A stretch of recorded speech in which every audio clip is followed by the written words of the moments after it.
ഒരു മുസ്ലിം സഹോദരനോ മുസ്ലിം ഐഡന്റിറ്റിയിലോ ഒരു മനുഷ്യനും അത്തരത്തിൽ ഭീകരവാദം ചെയ്യേണ്ട കാര്യമില്ല. ഇസ്ലാം അങ്ങനെ പഠിപ്പിക്കുന്നില്ല.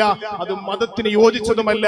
വിശുദ്ധ ഖുർആൻ നമ്മോട് പഠിപ്പിച്ചതും അത്തരത്തിൽ കൃത്യമായ ഒരു ബോധനമാണ്. കാരണം എന്താ, വിശുദ്ധ ഖുർആൻ നമ്മോട് പഠിപ്പിച്ചത്, മദ്രസയിൽ പഠിപ്പിക്കുന്നത്, അനർഹമായ രീതിയിൽ ഒരു മനുഷ്യനെ കൊന്നു കഴിഞ്ഞാൽ അവൻ ഈ പ്രപഞ്ചത്തിലെ ആകാശത്തിന് കീഴിൽ ഭൂമിക്ക് മുകളിലുള്ള മുഴുവൻ മനുഷ്യന്മാരെയും കൊന്നൊടുക്കിയവനെ പോലെയെന്ന് വിശേഷിപ്പിച്ച പരിശുദ്ധമായ വേദഗ്രന്ഥം ഈ ഭൂമി ലോകത്തുണ്ടെങ്കിൽ അത് പരിശുദ്ധമായ ഖുർആനാണ്. പ്രിയപ്പെട്ടവരെ, ആർക്കെങ്കിലും ഒരു ജീവൻ തിരിച്ചു കൊടുക്കാൻ സാധ്യമായിട്ടുണ്ട് എങ്കിൽ സയ്യിദ് ആദിൽ ഹുസൈനെ പോലുള്ള ധീരന്മാര് നമ്മുടെ കാശ്മീരിൽ പിറന്നിട്ടുണ്ട് എങ്കിൽ അവരെ സംബന്ധിച്ച് പരിശുദ്ധമായ ഖുർആൻ പഠിപ്പിച്ചത് അവൻ ഈ പ്രപഞ്ചത്തിലെ മുഴുവൻ മനുഷ്യന്മാർക്കും ജീവൻ കൊടുത്തവനെ പോലെ എന്ന് വിശുദ്ധമായ ഖുർആൻ പഠിപ്പിച്ചപ്പോ ആ ഖുർആന്റെ പാഠങ്ങൾ പഠിക്കാൻ വേണ്ടിയാണ് പ്രിയപ്പെട്ടവരെ നമ്മുടെ പിഞ്ചുമക്കൾ മദ്രസയിലേക്ക് കടന്നു വരുന്നത്.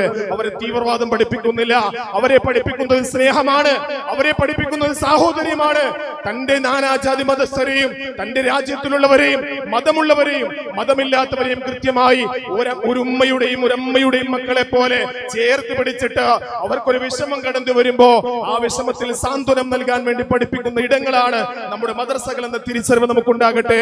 അതുകൊണ്ട് ഇസ്ലാമിക ചരിത്രം, വിശുദ്ധ ഇസ്ലാമിനെയും മുസ്ലിമീങ്ങളെയും ദേശദ്രോഹികളായി മുദ്ര കുത്തുന്നവര് ഒന്ന് ചിന്തിക്കട്ടെ. ഒരു ബോംബ് നടത്തിയിട്ട് അല്ലെങ്കിൽ ഒരു തോക്കിന്റെ ഭീകരപ്രവർത്തനം നടത്തിയിട്ട് രാജ്യത്തിന്റെ ഏതെങ്കിലുമൊക്കെ സംസ്ഥാനങ്ങളിൽ നിയമസഭാ തിരഞ്ഞെടുപ്പ് വരുമ്പോ ആ നിയമസഭാ തിരഞ്ഞെടുപ്പുകളെ അട്ടിമറിച്ചിട്ട് പരിപൂർണമായ ഒരു വിജയം നേടാൻ വേണ്ടിയുള്ള കുശാഗ്ര ബുദ്ധിയാണ്, കുറുക്കന്റെ കൗശലമാണ് ഇന്ന് നടപ്പിലാക്കിക്കൊണ്ടിരിക്കുന്നത്.